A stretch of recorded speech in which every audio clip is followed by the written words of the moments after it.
muito? Tu acha que a Lua tem uma influência forte sobre a gente? Tem, porque a Lua, ela rege os líquidos, você vê, por exemplo, nas marés. E nós somos 2/3 líquido. E tem uma coisa, e daí vem essa sabedoria popular. Ih, o cara tá de Lua. Os líquidos regem, dão microedemas cerebrais, muda o comportamento. Então a Lua tem a ver mesmo. Eu, trabalhando na Amazônia, com o povo da floresta, essa coisa da epilepsia, por exemplo, como é que o menino está? Não, está bem, tudo, ele não está tendo crise? Não, só no dia de lua. Como assim dia de lua? Quando tem lua cheia, assim, ele costuma ter crise e tal. E é 1, 2, 3, vários falando isso daí. E aí, tem a ver isso daí. É impressionante como esses povos se conectavam mais com essas mudanças, né? Porque eles observavam mais, né? Então, é a sabedoria da natureza. Da natureza.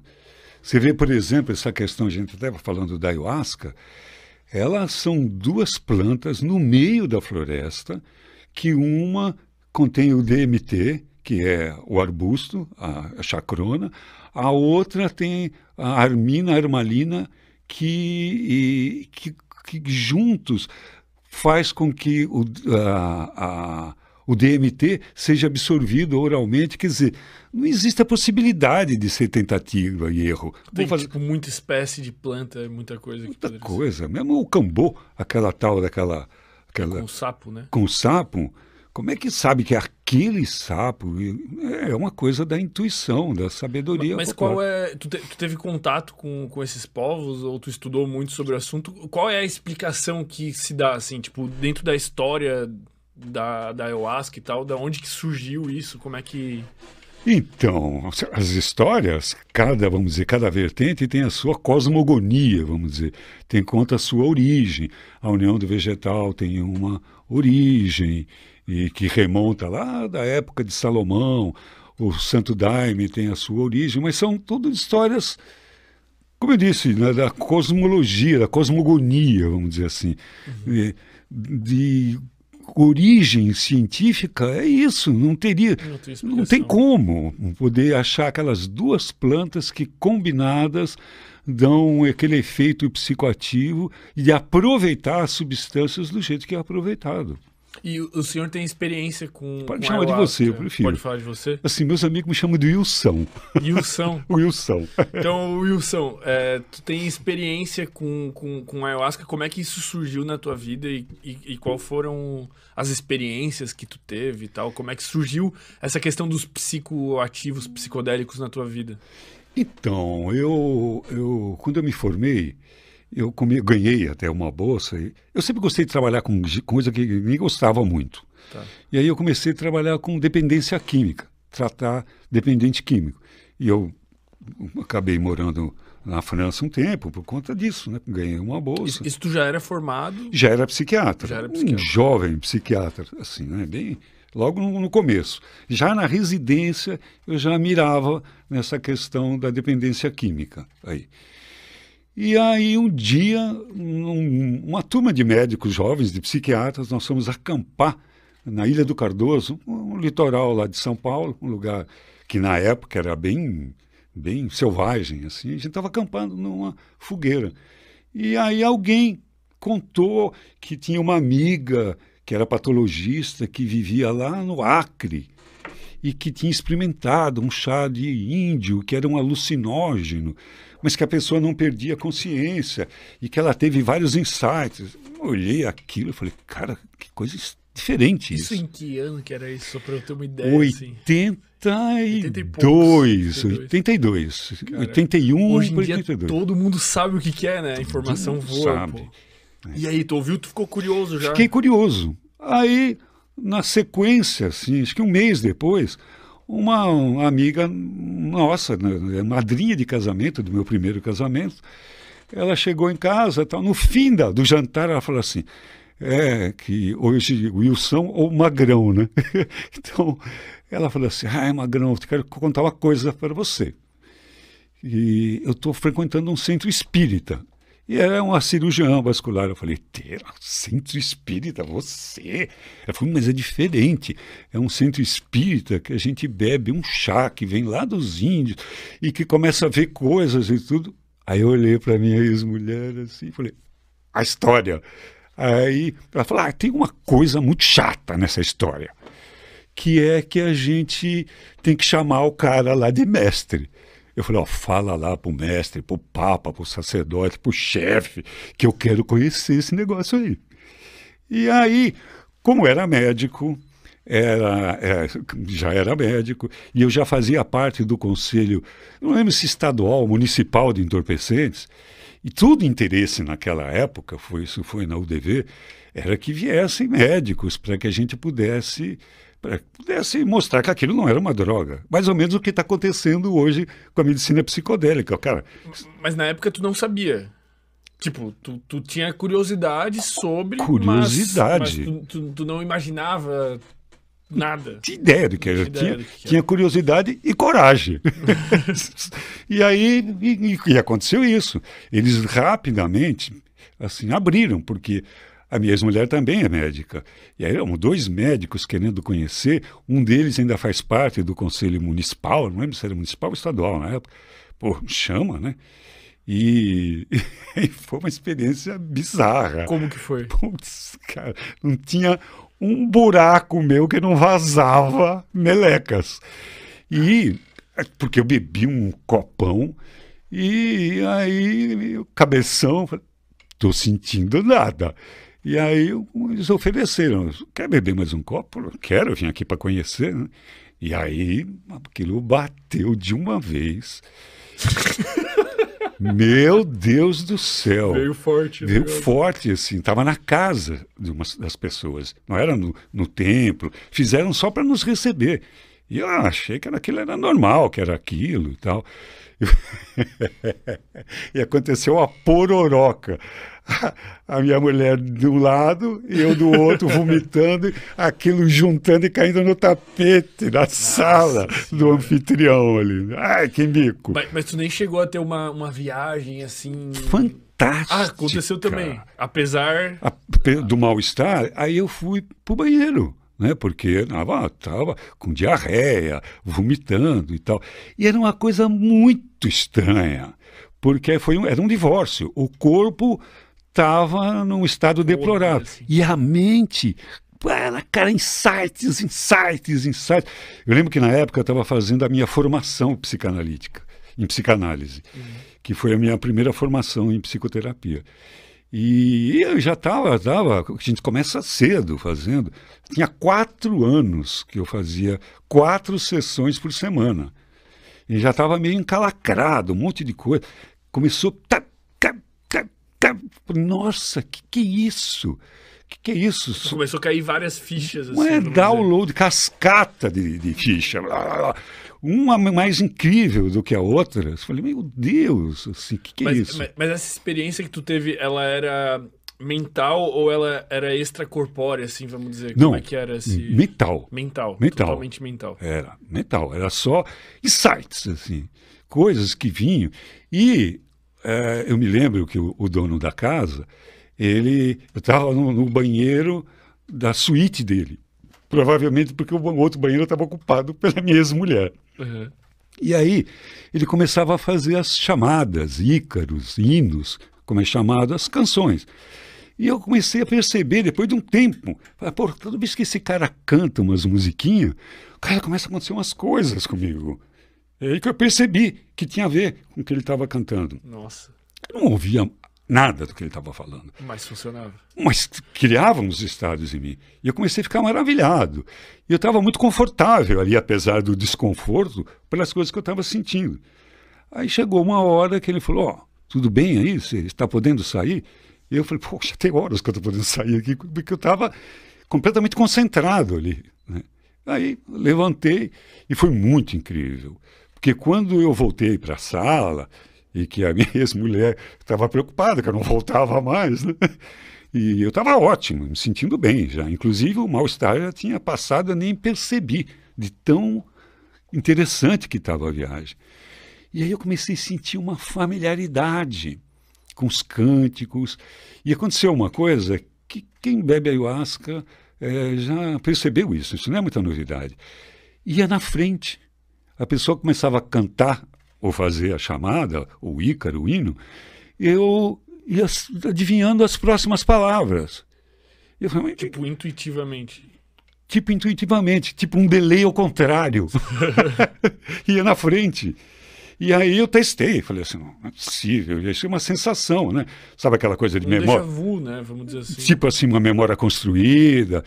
Mas aí eu comecei a testar. Falei assim, agora eles vão falar sobre esse assunto. E daqui a pouco a pessoa começava a falar sobre esse assunto. Eu falei, que é isso? Interessante. E aí, quando eu comecei a falar, eu comecei a falar das sensações, eu percebia que uns olhavam para o outro com um sorrisinho meio cínico, assim, eu falei, isso que eu estou dando fora aqui. E aí eu percebi que eu estava entendendo aquilo ali, de um jeito não intelectual daquilo.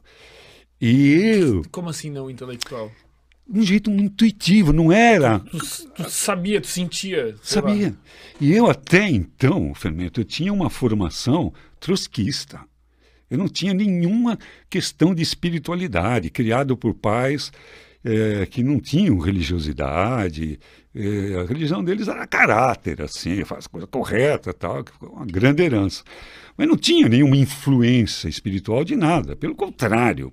Sim, para mim, por ser um trotskista, assim, aquela coisa, aquela verdade marxista, que a religião era o ópio do povo, tinha um certo preconceito, certo que não era certo, mas preconceito até. Mas por que o uso, no caso dessa substância, te remeteu à espiritualidade, tipo, imediatamente?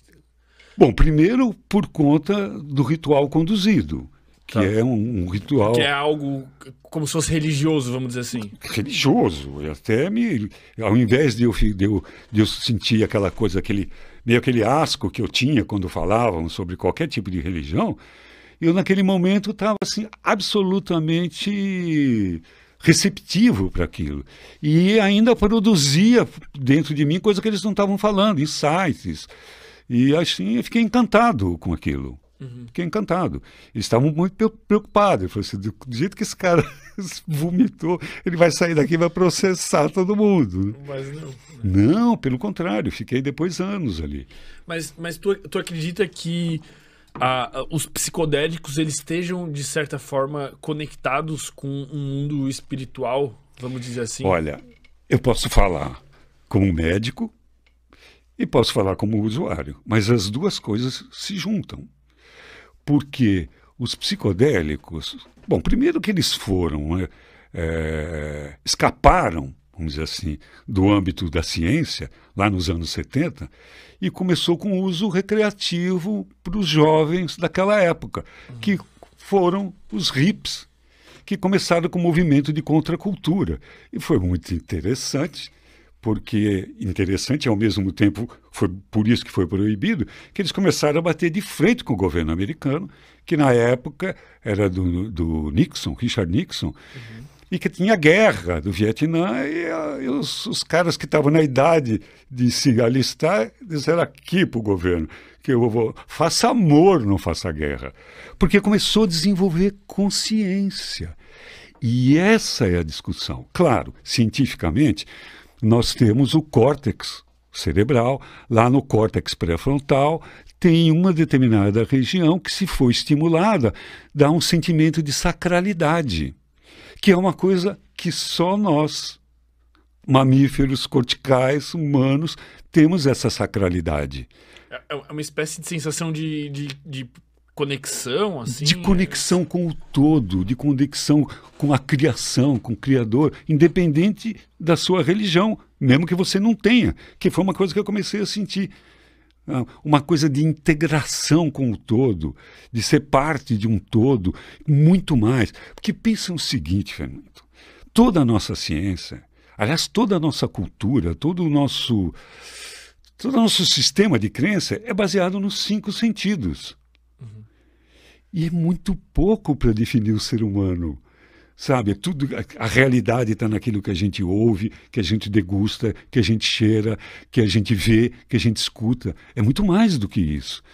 E quando a gente usa um psicodélico, e a ayahuasca também é um, a gente chama de enteógeno, mas a gente poderia colocar nessa categoria, dá essa expansão da consciência.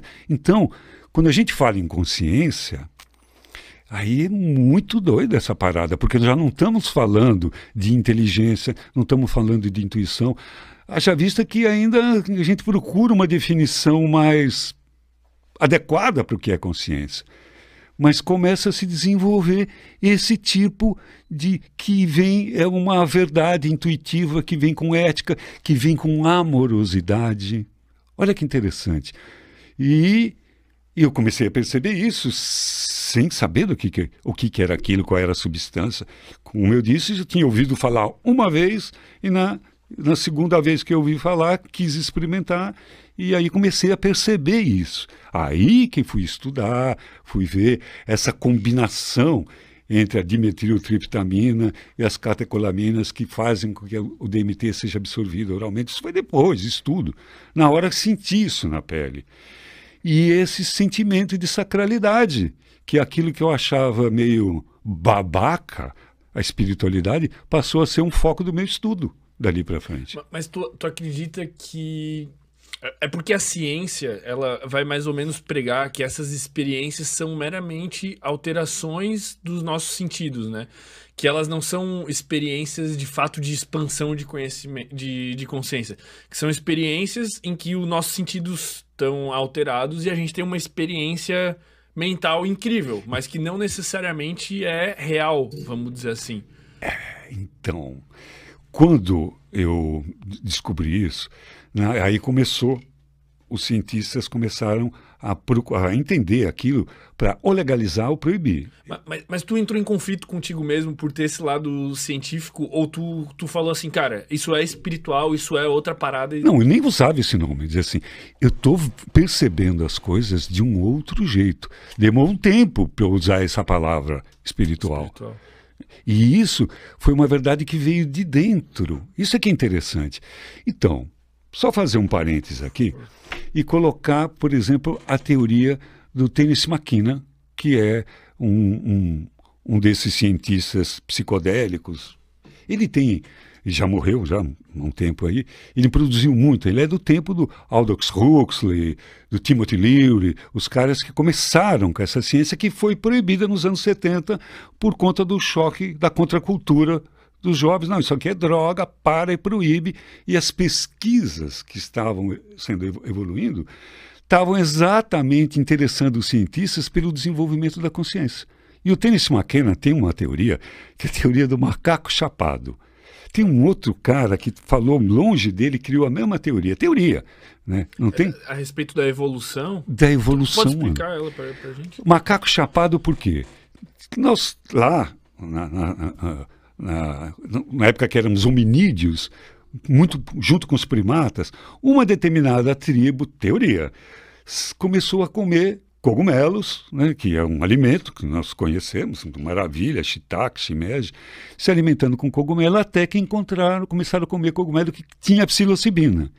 E aí começaram a desenvolver o cérebro, que é uma das coisas que nós estamos usando, que estamos estudando, o desenvolvimento da neurogênese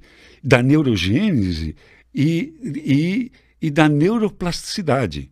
Qual que é a diferença? Neurogênese, criando mais e mais neurônios, aumentando o cérebro. E fomos nos separando dos macacos. E a neuroplasticidade, que são as conexões, reconectar novas ideias, novos conhecimentos, ter novas compreensões. Olha que incrível isso. E aí fomos criando o córtex cerebral, e dentro do córtex cerebral, no córtex pré-frontal, lá um pedaço do cérebro que cria essa sensação. Essa é a explicação do hardware. Mas existe o hardware, sem dúvida nenhuma, e a gente não pode desprezar isso, que são as substâncias químicas. Mas existe o software. Como é que o hardware muda o programa muda o software. O software, a mente, muda o cérebro e o cérebro muda a mente. Hoje nós sabemos disso. Uma vez perguntaram para James Williams, um pensador americano, qual era a coisa mais incrível que tinha acontecido até então. Perguntaram isso para ele no final do século XX. Ele disse, a coisa mais incrível é que a gente acreditava que o passarinho cantava porque estava feliz. Hoje a gente sabe que o passarinho pode ficar feliz se ele começar a cantar. Quer dizer, o hardware muda o software. O cérebro, a química cerebral, bebe uma ayahuasca, muda o meu programa. Mas nós sabemos hoje que a mudança da mente pode mudar o corpo. Pode mudar o corpo. Haja vista a quantidade de neurologistas e psiquiatras que estudam, que estão receitando meditação para os seus pacientes.